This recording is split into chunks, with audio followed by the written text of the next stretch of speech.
Atensyon mga SSS pensioners, second tranche 1,000 pesos pension increase ibibigay nga ba bago matapos itong buwan ng Marso? Ang latest update ating pag-uusapan sa episode na ito.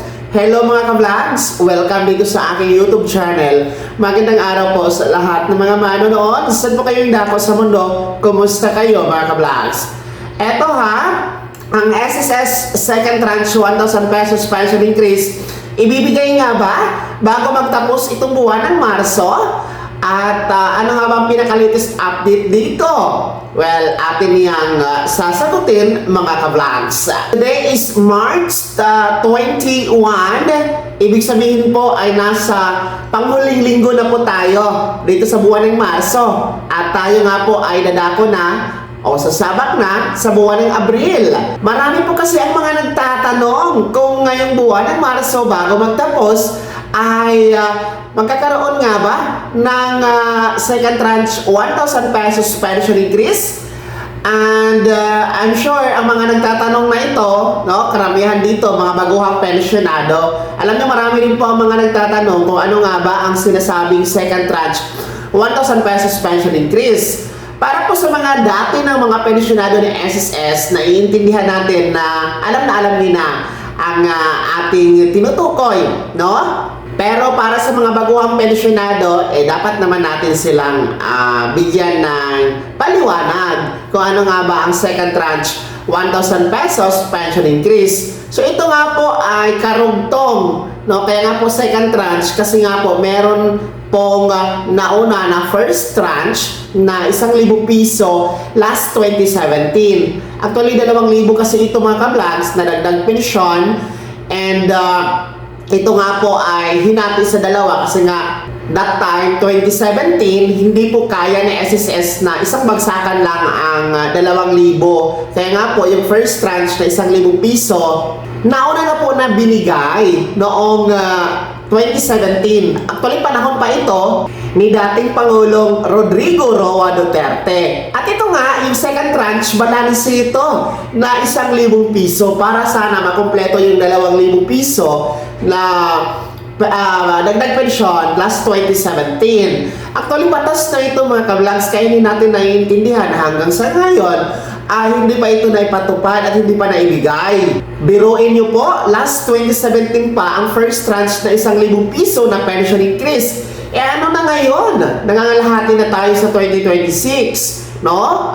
More than 9 years na po ang nakalipas, hindi pa rin po naibigay ang 1,000 piso na karugtong sa 2,000 piso na pension increase last 2017. No? Kahit naman po merong pinatupad na pension increase ang SSS last year, no, under the pension reform program, no, yung 10% pension increase for retiree and total disability pensioners and 5% pension increase for survivor pensioners, magkaiba kasi yun dito sa second tranche sa 1,000 piso. Separate talaga ito mga ka-vlogs.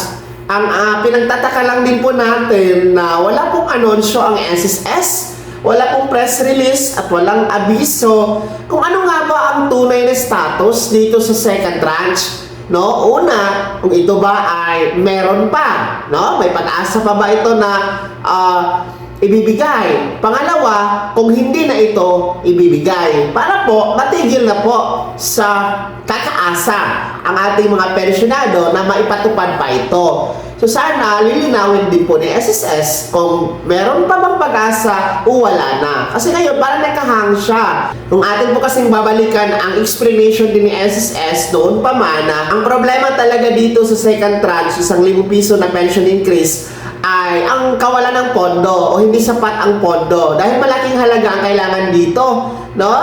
Ang computation nila dati nasa roughly 42 to 45 billion pesos ang kailangan mga ka-vlogs. So ganun no, kalaki. Kaya nga umaasa tayo na maipatupad ito dahil nga sa laki naman ng net income no ni SSS last year 2025, nasa 142 billion pesos mahigit ang kanilang net income. At ang reserve fund nasa 1 trillion pesos po. No? Malalaki po yan na halaga, achievement ni SSS sa kasaysayan nito. So yun yung inaasahan natin na sana ipatupad na ang second tranche 1,000 piso na pension increase. Pangalawa, meron din po tayong pag-asa dyan sa Kamara, yung House Bill 1506 na final po ng SSS JSIS Pensionado Party List sa pangunguna ni Representative Rolando Ledesma Makasait.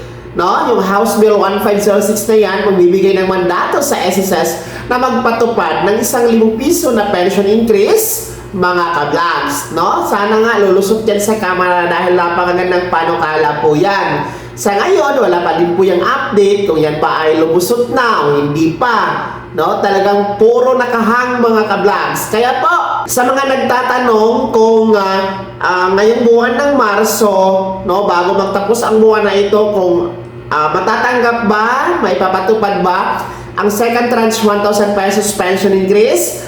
Well, ang direktang kasagutan, wala po. No? Hindi natin yan aasahan at hindi talaga yan magaganap ngayong darating na Marso, mga kablags. No? Bago magtapos, 1 week na lang tayo magtatapos na ang Marso. So, sana malinaw po sa inyo na wala tayong aasahan ngayong pagtatapos ng buwan ng Marso sa second tranche. So, pero tayo po ay hindi pa nawawala ng pag-asa. Sana maipatupad yan, no? Dahil sa uulitin ay makikita naman sa numero na meron ngayon ng SSS na kayang-kaya na itong ipatupad dahil nga po sa taas na net income na nakamit nito at reserve fund na meron nito sa ngayon, mga ka-vlogs. Kaya naman, mga SSS pensioners, ano po ang inyong panawagan, no, sa pamunuan ng SSS at sa ating gobyerno para maipatupad na itong second tranche 1,000 pesos pension increase?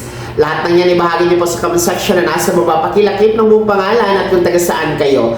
Kung bago ka pa lang sa aking channel o di kaya di ka pa nakasubscribe, i-click niyo muna ang subscribe button na nasa baba. Huwag kalimutan na pindutin ang notification bell. Ilagay sa all para una ka sa mga balitang i-upload ko. Maraming salamat po. God bless. Mag-ingat, mga ka-vlogs.